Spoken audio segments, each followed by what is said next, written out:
Депутат бұл арнайы оқуы бар мамандық емес, бұл елге деген адал қызмет, жауапкершілігі мол міндет, мерейлі мандат. Депутатты халық таңдайды, сенім артады. Сайлауалды бағдарламасында бағдары айқындалған, ел ішіндегі қызметімен, адал кәсібімен танылғандар. Бір сөзбен айтсақ, өз ісінің көшбасшысы атанғандар депутат бола алады. Армысыздар, эфирде бүгінгі күннің депутаты қандай, оның халық пен билік арасындағы пәрмені қандай, мәслихаттың құзыреттілігі қаншалықты? Осы сауалдарға жауап беретін мәслихат хабары.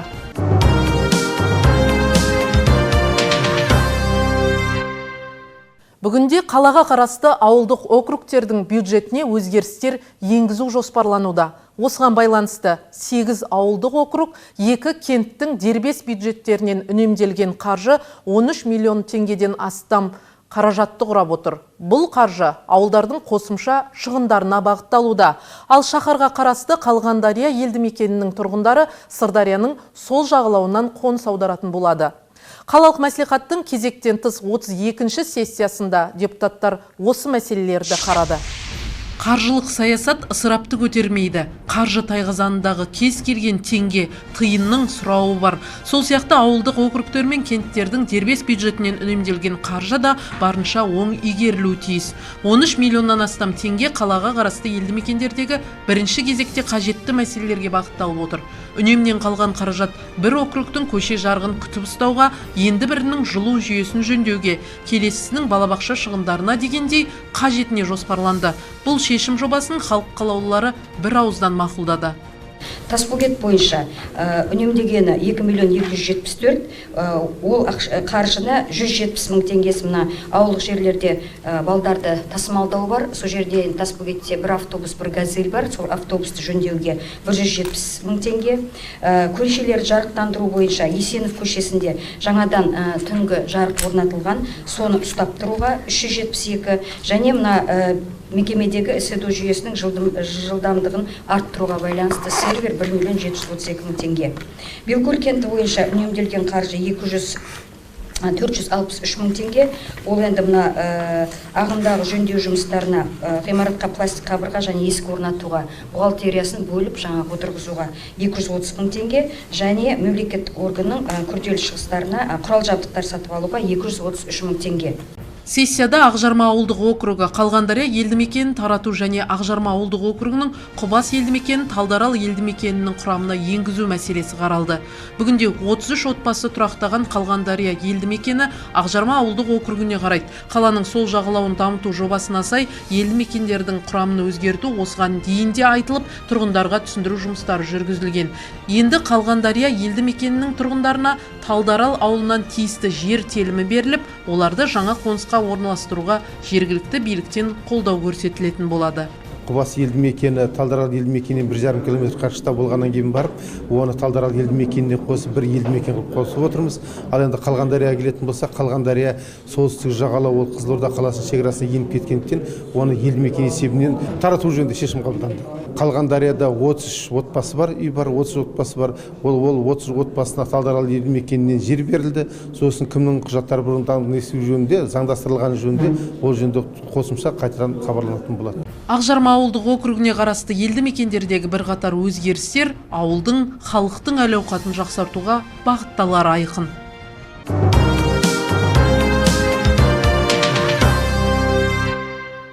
Қазақстан Республикасындағы жергілікті мемлекеттік басқару және өзін-өзі басқару туралы заңында депутаттар өз округі сайлаушылармен тұрақты байланыс жасауға, оларға мәслихаттың жұмысы, оның тұрақты комиссиялары мен өзге де органдардың қызметі, мәслихат шешімдерінің орындалу туралы, сондай-ақ өзінің депутаттық қызметінің барысы туралы жылына кемінде бір рет хабарлап отыруға міндетті делінген. Заң жүктеген міндеттер нәтижелі көрініс тауып отыр. 11-ші Мәншік Мәметова сайлау округінен сайланған депутат қалалық мәслихат хатшысы Роза Боханова округ тұрғындарымен жүздесті. Сайлаушылар сауалына жауап беріп, мәслихаттың жылдық жұмысымен таныстырды. 11-ші Мәншік Мәметова сайлау округінен сайланған қалалық мәслихат депутаты өз аумағында жасалған ауқымды істерге тоқталды. Биыл көп қабатты тұрғын үйлерді қайта жаңғырту бағдарламасымен 2 баспанаға күрделі жөндеу жұмыстары жүргізілді. Сондай-ақ осы округке қарасты Байсейітова, Тәжібаев, Қазбек би, Мұратбаев көшелеріндегі ауыз су құбырлары жаңартылды. Тоқмағамбетов көшесінің жолы кеңейтіліп, жарықшамдар жаңғыртылды. Жалпы қала бойынша ұзындығы 31-3 шақырымды құрайтын 20 канал болса, оның үшеуі округ көшелерін аяқ сумен қамтамасыз етіп отыр. Есепті кездесуде тұрғындар да халық қалаулысына өз ұсыныстарын жеткізіп, толғандырған мәселелерін ортаға салды. Биылғы жыл басында қала бюджеті 42 миллиард 115,7 миллион теңге болып бекітіліп, бүгінгі күнге 51 миллиард 351 миллион теңгені құрап отыр. Биылғы жылы қалада нұрлы жол бағдарламасы бойынша жалпы құны 3,7 миллиард теңге болатын 21 жоба бойынша жылу, ауыз су және кәріз су жүйелері қайта жаңғырту жұмыстары жүргізілді жүйелерінде. Оның ішінде 8 жоба ауыз су құбырларын қайта жаңғырту, 5 жоба кәріз су және 8 жоба бойынша қаладағы жылу жүйелеріне жаңғырту жұмыстары жүрді.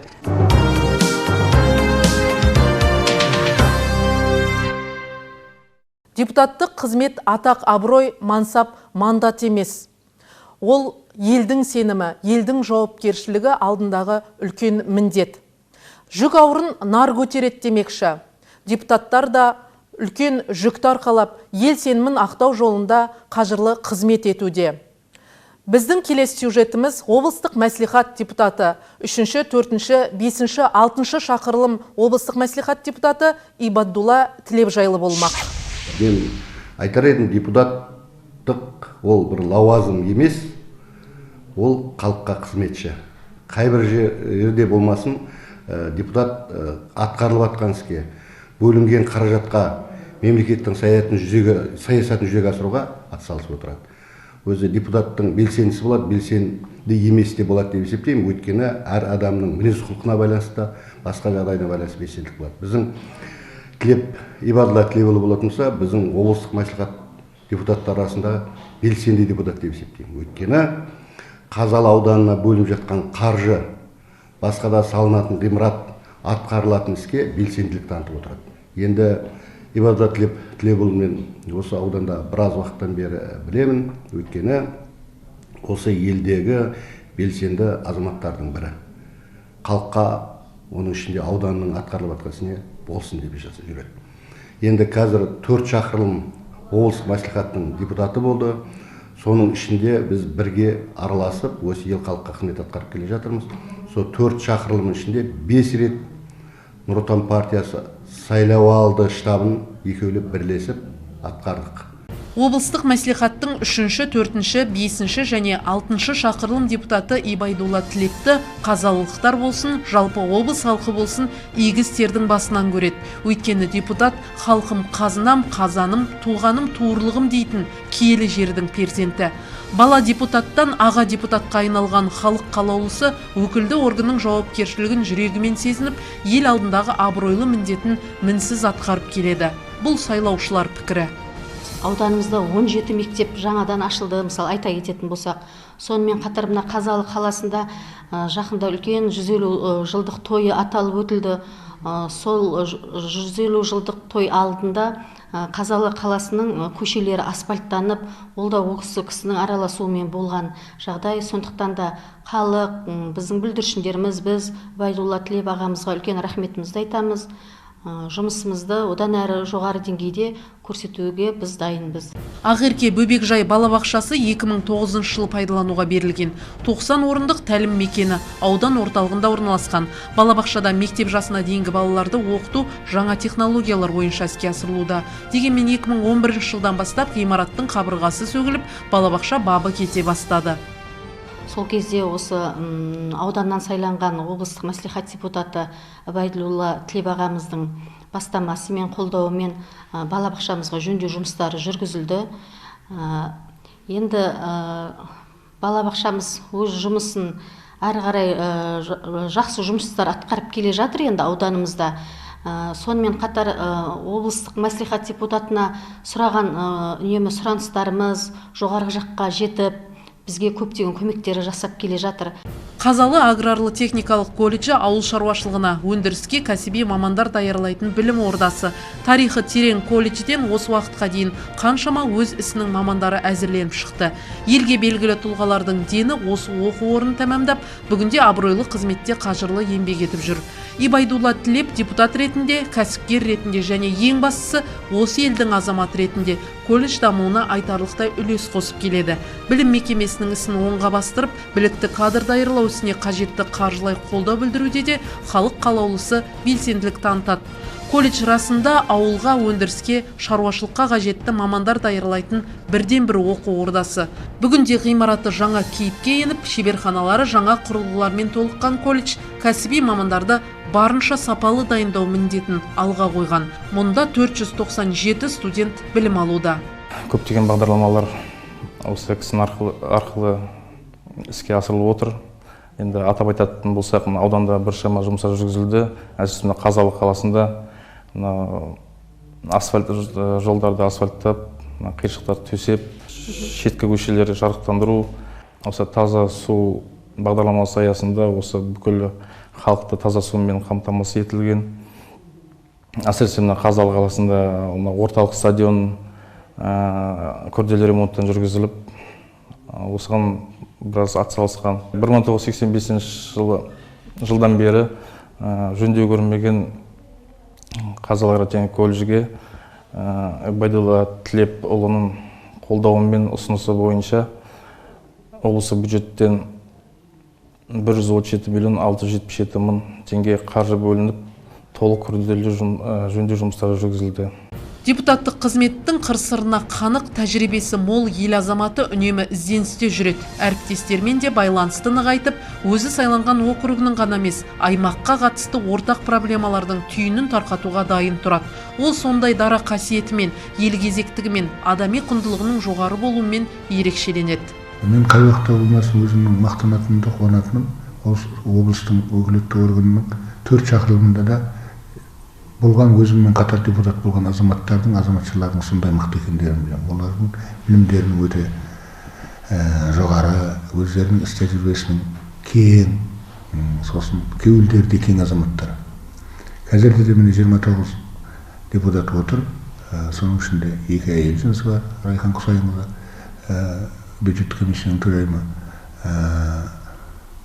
Райкүл Мансұрқызы, қалған 27-міз ержігіттер, барлығы да былайынша келгенде аптал азаматтар. Қай-қайсысына әдірісінде жақсы әңгімелер айтуға болады. Олар біз тек қана бір жерден сайландық деп емес, олар сөз көтергенде, мәселе көтергенде біз облыстық мәслихаттың депутатымыз деп, облыстың қай ауданы болмасын, қай жердегі түйткілдік мәселесі болмасын, белсене атсалысып, бел шешіп араласып отырады. Міне қуантарлық жағдай осы. Уақыт жылжып, заман өзгерген сайын, елдің әл-ауқаты жақсара түскен сайын, халықтың депутаттарға айтар аманаты мұң-мұқтажы өзгеріп отырады. Сайлаушылардың дені бүгінде жеке бастың емес, қоғамның, ауылдың, ауданның, өңірдің мәселесін айтып, соның дер кезінде билікке жетуін көксейді. Мұның өзі қоғамның даму үдерісінде жаңашылдыққа ұмтылып келе жатқандығын айқындағандай дейді халық қалаулысы өз сөзінде.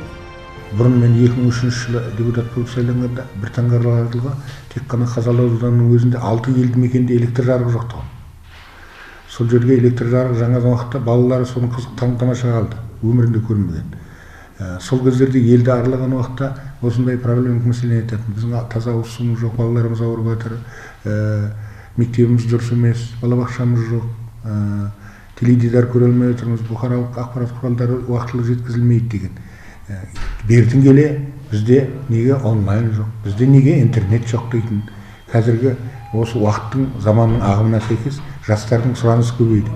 Кейін келіп бізде неге мобильдік телефон жоқ аға, бізге неге сол билайндар келмейді, неге активтер келмейді, неге кейселдер келмейді деген сұраныстар жасады. Мен соларға қарап қуанатындығым. Бүгінгі күні біздің осы Қазалы ауданының өңірінде таза ауыз су бағдарламасының аясында барлық елді мекен қамтамасыз етілген. Барлық елді мекен электр жарығымен қамтамасыз етілген. Барлық елді мекенде авариялық жағдайда тұрған мектептердің бәрі жаңартылып болды. Әрине оның барлығы мен істеген жоқпын. Сол менімен бірге сол кездерде депутат болып сайланған ағалардың, апалардың арқасында осы мәселелер шешілді. Кәсіп түбі нәсіп. Депутат қоғамдық саяси жұмысымен қоса кәсіпкерлігін өрістетіп, елдің әлеуметтік экономикалық дамуына үлес қосып жүр. Қай уақытта да қазақ қоғамға жақын ғой. Мен мамандығым инженер механик болса да, мен мал шаруашылығымен айналысамын. Мен мына қазақтың аэроөркеш бактериантиптес деген асыл тұқымды түйесі бар. Сол түйені өсіремін. Сосын қазақтың жабы деген жылқысы бар. Сол жылқыны өсіремін. Бұдан өндірілген шұбатқымызды елге ұқсатып, осында арнайы дүкен ашып қойғанмын. Сол дүкеннен таза өндірілген баяғы қазақы технологиямен, ешбір басқаның технологиясы жоқ. Қазалыға байланысты біздің аймақ басшысының мына екі қаланың ортасын қосу деген мәселені осы жылдың басында бастаған.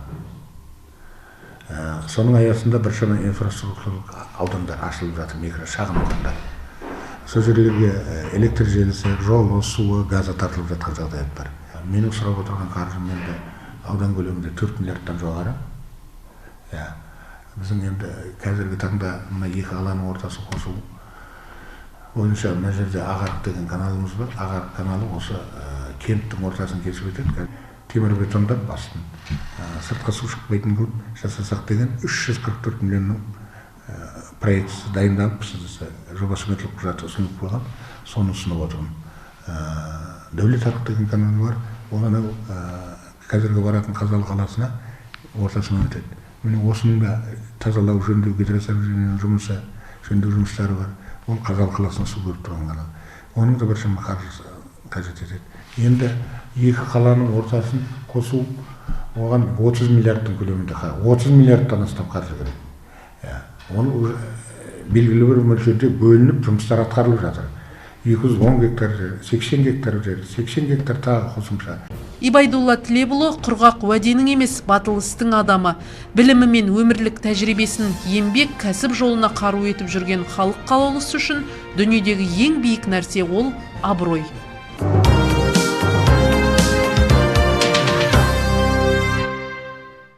Депутаттың жұмысын халық көріп білуі қажет. Жасыратыны жоқ.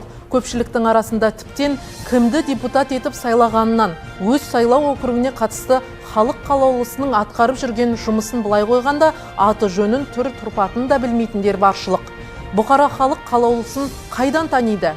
Әрине, өз округіндегі күрмеуі қиын мәселенің шешілуіне ұйытқы болса, тұрмысы төмен, жағдай ауыр тұрғындарға қамқорлық танытса, есеп беру жиындарына келіп, елдің мұқтажын ескерсе. Міне осындай жағдайларда ғана депутат өзін халық алдында мойындата алады. Хабарымызды осы жерден тәмамдаймыз. Халықтың депутатқа, депутаттың мәселені шешуге деген ынта ықыласы арта берсін. Амандықта жүздескенше.